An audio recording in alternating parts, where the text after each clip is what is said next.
მოგესალმებით, გვესალმებით ჩვენს მსმენელს ეთერში ბოლნისის ხმა არის.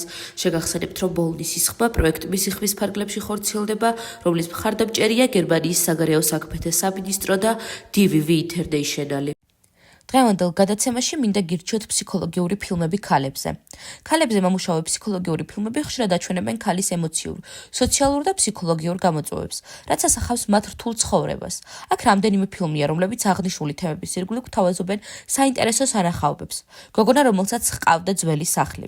ეს ფილმი ქალის ქმრის მტკიცე ხასიათსა და რთულ ფსიქოლოგიურ სიტუაციებს აჩვენებს. შეძახილები. ეს ფილმი ნეოკლასიკურ სტილში შეისწავლის სამი ქალის ცხოვრების რთულ პერიოდებს, რომლებიც ერთმანეთს სხვადასხვა დროსა და გარემოში ასოცირდებიან.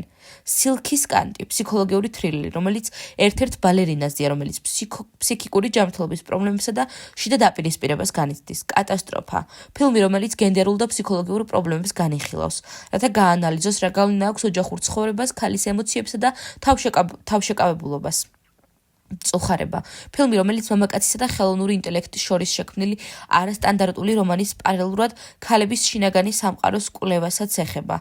ეს ფილმები არა მხოლოდ ფსიქოლოგიურ საკითხებს ეხებიან, არამედ ქალის მოღვაწეობის გართულებულ, ხშირად ტრაგიკულ გზებსაც ასახავენ. ძალიან დიდი მადლობა იმისთვის, რომ იყავით ჩემი დღევანდელი გადაცემის მსმენელი.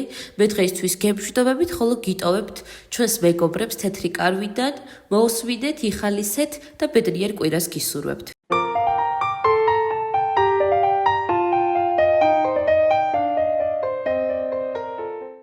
მოგესალმებით მეგობრებო, მე ვარ ნინი 37 წლის.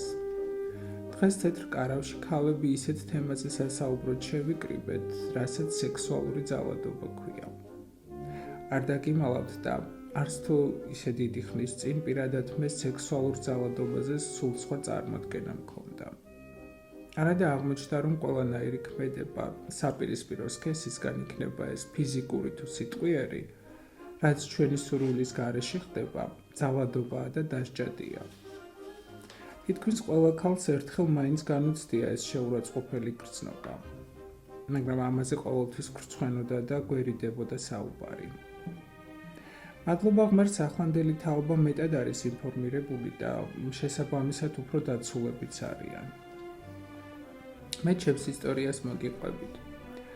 დაახლოებით 10 წლის წინ ერთ-ერთ ძალიან ცნობილ კომპანიაში დასახელებისგან მაინც თავს შევიკავებ, სტაჟიორად ამიყვანეს და ძალიან გახარებული ვიყავი. ვოცნებობდი, რომ იქ გამეგრძელებინა მუშაობა. ჩემი უფროსი ახალგაზრდა სიმპათიური მამაკაცი გახდა და განსაკუთრებულ ყურადღებას იჩენდა ჩემს მიმართ. ცოლიანი იყო და მისი მეუღლეც ჩვენთან მუშაობდა. ოღონდ სხვა განყოფილებაში. ერთი წლის შეუღლებულები იყვნენ და ვფიქრობდი, რა კარგი წყვილია მეთქი. ერთხელაც მათ ყოფილ თანამშრომელს დედა გარდაეცვალა და ყველანი პანაშვიდზე წავიდნენ, მათ შორის ჩემი უფროსის ცოლიც. პირველად აღმოჩნდით ოთახში მარტო მე და ჩემი უფროსი, მაშინვე რაღაც უსიამოვნო წინათ გრძნობა დამეუფლა. უხერხულად ვიგრძენი თავი და მეც წასასვლელად მოვემზადე. უკვე გავდიოდი ოთახიდან, რომ მომაძახა. დამელოდა მეც მოვდივარო. ლიფტში რომ შევედით, უფრო დავიძაბე. უცებ ხელები მომხვია და ბღლაძუნი დამიწყო. ისე დავიბენი, აღარ ვიცოდი როგორ მომეშორებინა. ამასობაში ლიფტიც გაჩერდა, კარი გაიღო და თავთვით მოკლეჯილი გავიქეცი. ის იყო და მას მერე იქით აღარ გამიხედავს. ჩემი ნივთების წარმოსაღებადაც კი არ მივედი. ჩემს მშობლებს უთხარი აღარ მაინტერესებს იქ სიარული თქო. პირველად უყვები ამ ამბავს. არადა წესით უნდა მემხილებინა და მე კი არა ის ვაჟბატონი უნდა წაბრძანებულიყო. თანაც ისე რომ ცოლსაც გაეგო, როგორი ნანძირავას გვერდით ცხოვრობდა. ეს ხომ ჩვეულებრივი უსამართლობაა, რომელიც დამცირებულს და დათრგუნულს გტოვებს და მთელი ცხოვრება შეიძლება რომ დაუცველობის კომპლექსი ჩამოგიყალიბდეს. მოგესალმებით. მე ვარ მაკა 29 წლის. მეც პირველად ყვები ამ ამბავს და ზოგმა შეიძლება კიდეც გაიფიქროს, აქ რა იყო მოსაყოლიო.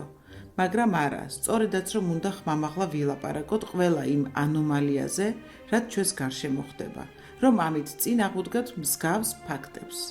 წლების მანძილზე, მაშინ როცა უკვე გათხოვილი ვიყავი და ქმარი მყავდა, ერთი ჩემი თანამშრომელი მუდმივად, ჩუმად, ისე რომ სხვებს არ გაეგონათ, იხელთებდა ხოლმე დროს და საშინელებებს მეუბნებოდა ჩუმად ყურში, ჩურჩულით. უпростоრად თავის უხამ სექსუალურ ფანტაზიებს მიზიარებდა. ვისთვის უნდა მეთქვა, ჩემს ქმარს რომ გაეგო ნამდვილად მოკლავდა და ამის გამო ციხებში ხომ არ გაუშვებდი. სულ ცდილობდი, რომ მასთან ახლოს არ აღმოვჩენილიყავი, მაგრამ მაინც ახერხებდა. ერთხელაც მორიგი სიბინძურე ჩამჩურჩულა, მე ვეღარ მოვითმინე და ისეთი ძალით გავაწანი სილა, რომ მართლა დავინახე თვალებიდან როგორ წამოსცვივდა ნაპერწკლები. ის დღე იყო და ის, მე ახლოს აღარ გამკარებია. მაგრამ მოგვიანებით შევნიშნე, რომ ჩვენს ახალ თანამშრომელს გადაეკიდა, რადგან ხედავდი ახლოს ჩაუვლიდა თუ არა ეს გოგო ჭარხალივით როგორ წითლდებოდა. არ ვიცი ასეთ მანიაკებს როგორ უნდა მოვექცეთ, მაგრამ ფაქტია, როცა ეცოდინებათ, რომ შეიძლება დაისაჯონ, ფრთხილად იქნებიან. მეც მოვყვები, ოღონდ ეს არ არის ჩემი ამბავი.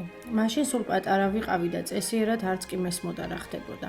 ჩვენს იტალიურ ეზოში ცხოვრობდა ახალგაზრდა ცოლ-ქმარი და ყველა მეზობელმა იცოდა, ლოთი ქმარი ყოველღამე ფიზიკურად და სექსუალურად როგორ ძალადობდა ცოლზე. მაგრამ თვითონ ქალი ხმას არ იღებს და რა ჩვენი საქმეაო, მეზობლებიც არ ერეოდნენ. ერთ ღამესას დიდი ლეწვა მტვევის ხმა გავიგონეთ. მერე ისევ ჩაწყნარდა ყველაფერი და მეზობლებმაც მშვიდი ძილი გააგრძელეს. დილასაც რომ არავინ გამოიხედა ფანჯრიდან, მეზობლებმა შუადღემდე იცადეს. მერე კარზე დიდხანს აკაკუნეს. ბოლოს კი კარი შეამტვრიეს და შევიდნენ.